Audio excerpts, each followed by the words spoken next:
Hi, welcome back to OKRs, Fast Introduction to OKRs. This is the last session where we're going to put it all together. What we're going to do is take objectives and key results and see how it looks as a whole. And then I'm going to give you an analogy that I've alluded to earlier on that I think should be interesting.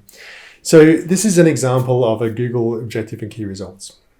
Make the most awesome search engine in the world as measured by increased search relevancy score from X to Y, decrease average latency from X to Y, maintain total downtime below X% and Y% in any one day, and launch updated user interface by this date. Now, this seems, if you're not familiar with Google, this might not make much sense, but if you are, then this would matter a lot to you, because what you're trying to do as a Google search engine engineer is make the best search engine in the world, and this defines how. So we have people, Google has people who are trying to increase the relevancy of search results, and there are people who are assessing that, and they measure it by a score. And what we're trying to do is do things that help us get there. Now, this would be triggering off a large number of different projects and improvements, but there's also things that happen there. And this is for the whole Google search engine organization, right? Decrease average latency from X to Y. It's a very simple measure of like, how fast is this? And the reason Google has that is because they know that people like fast results, right? And so people are more likely to do more searches with fast results. Downtime is pretty obvious what that is, but I've specified this as like below some percentage and below this percentage in any one day. So like across that total downtime through the quarter and less than this in any one day. Now, why do we do that? Because it matters to people, right? And people will think about this in terms of daily downtime more than across the quarter, right? But I mean, this is a way of measuring this and a way of setting reliability. Clearly, if you are focused in the reliability team, you'd probably have a whole lot more metrics that matter. But if you're across the organization, that's the level of metric that matters. And launch an updated user interface by this date. This is one of those things that, in some sense, doesn't tell you much about what success really looks like. But that's in this situation, this is a real situation at Google. They had developed a new user interface method, a way of doing a user interface that was much more flexible and had some small improvements. So it wasn't going to have a massive improvement in terms of how people used it, but it meant that they could change things much more easily. So they knew they could change things. All they knew is that if they launched this particular new way of doing a user interface, then it will be better the next quarter. So they knew that that was a milestone they wanted to hit, and it mattered to people within Google. This is a real key result from Google. So that's a way for Google to describing to their teams what they're trying to achieve this quarter. So hopefully that sort of makes some sense. And if you think about this in the generalized sense that I put before, objective, we will verb this outcome, maybe to get this benefit, maybe for these customers, maybe by this date, but we will get this outcome. We're going to build the most awesome search engine in the world, right? Oh, by the way, I said that for Google here just because they're Californian and awesome is that their kind of word, right? You put this into whatever frame of reference, whatever wording works for your organization and your teams. You know, this is something that works at Google because they like being awesome. So you put this, we'll verb this outcome. We're going to build the most awesome search engine in the world. We're going to make the fastest video encoder in the world, right? Whatever it is you're doing, right? We're going to increase this metric from X to Y, decrease that metric, maintain this metric, launch this milestone, or measure this metric, right? These are typical types of measurements. So that's how an objective looks overall. And frequently you have why now? Why are we doing this now? Like we started doing this particular piece of work. Why? Why is that important? And that helps us do things. Now, if you've written an objective or a group of objectives, one way to think about before you start working on them is to review them with this objective and key results review. Ask the question, do these objectives, do they capture our strategy? Does this tell me what our strategy is this quarter? Because if I read the objectives and it doesn't tell me what our strategy is this quarter or how what we're doing this quarter relates to our strategy, what are we doing? Like, why not?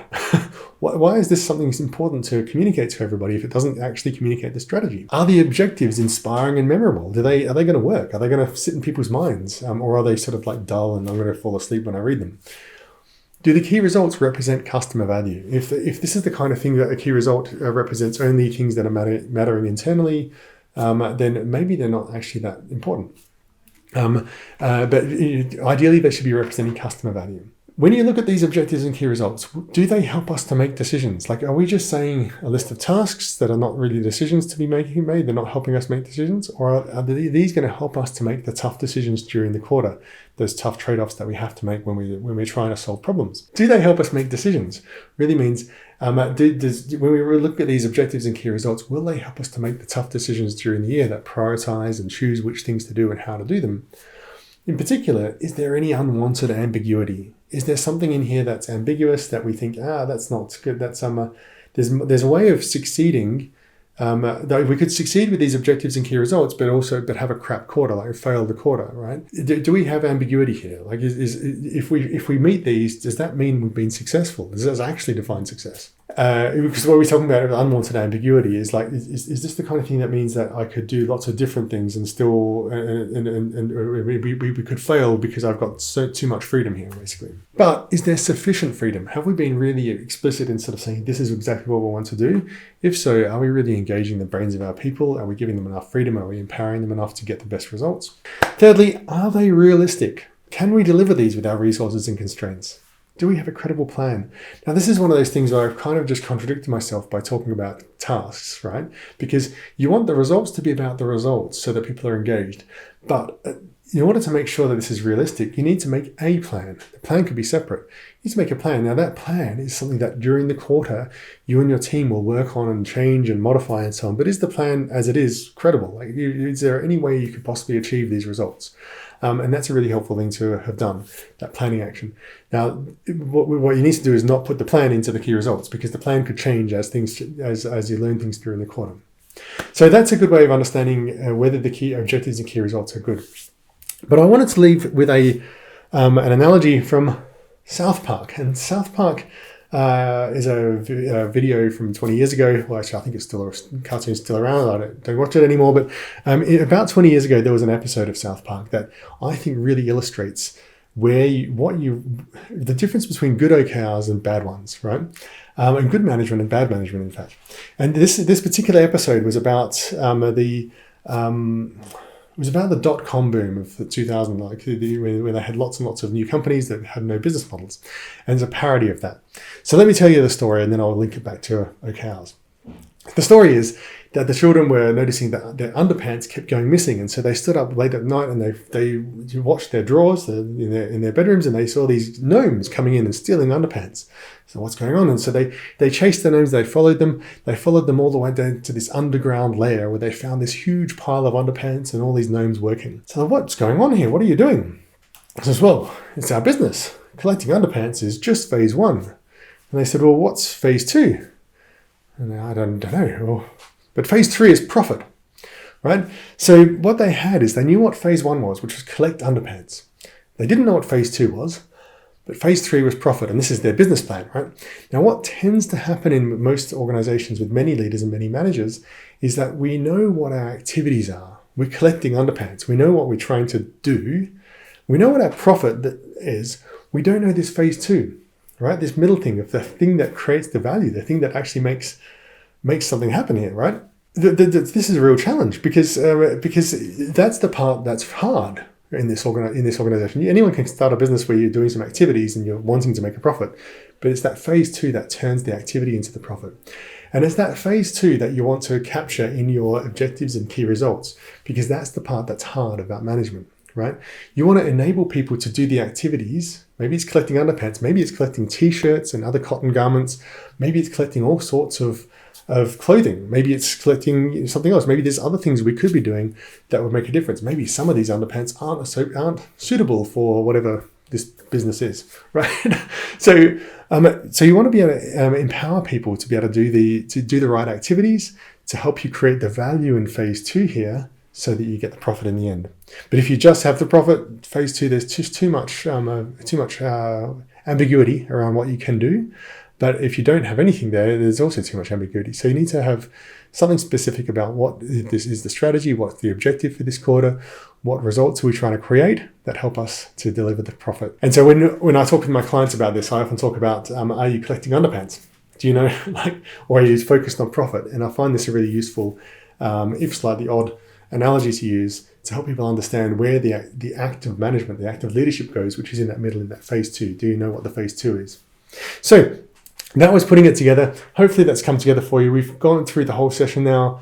Why OKRs? What are OKRs? How to use OKRs? Don't forget that how to use OKRs, because that's the important thing about how you're using them going on. And that understanding that really helps you to write good OKRs and put the whole thing together. how an OKR cycle fits together, what objectives look like, what key results look like, and then putting the whole thing together into some sort of coherent whole.